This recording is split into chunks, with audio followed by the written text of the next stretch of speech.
আর এটা হচ্ছে মূলত মসজিদের চত্বরটা আর কি। আর এইটা হচ্ছে সেই মিনার যে, আর উপরে মাইক লাগানো আছে, এবং এখানে সম্ভবত অজু করার জন্য পানির ব্যবস্থা করা আছে। আমরা যদি ছেড়ে দেখি তাহলে, জি হ্যাঁ, এখান থেকে হচ্ছে অজু করার জন্য এখানে ট্যাপ সিস্টেম করা আছে। আর এটা হচ্ছে মসজিদ, আপনারা দেখতে পাচ্ছেন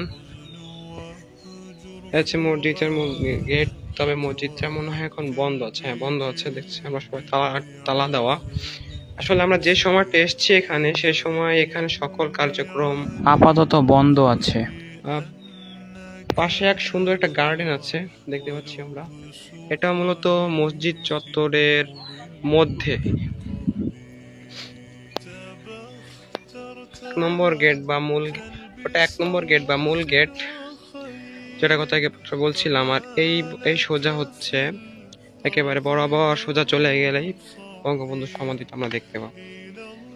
তাহলে ততক্ষণ সাথে থাকুন। সমাধির দিকে যেতে গিয়ে রাস্তার ডান দিকে সুন্দর একটি গার্ডেন আছে।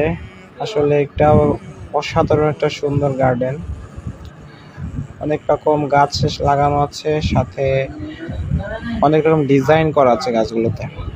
আমরা হেঁটে যাচ্ছি বঙ্গবন্ধুর সমাধির দিকে। হাতের বাঁ দিকে যে পুকুরটা দেখতে পাচ্ছেন, এটা হচ্ছে বড় তালা, বা ডান দিকে সেই গার্ডেনটি।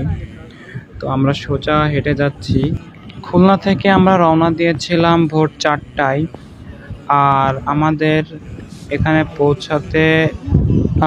পৌঁছেছি বেলা 11টার দিকে।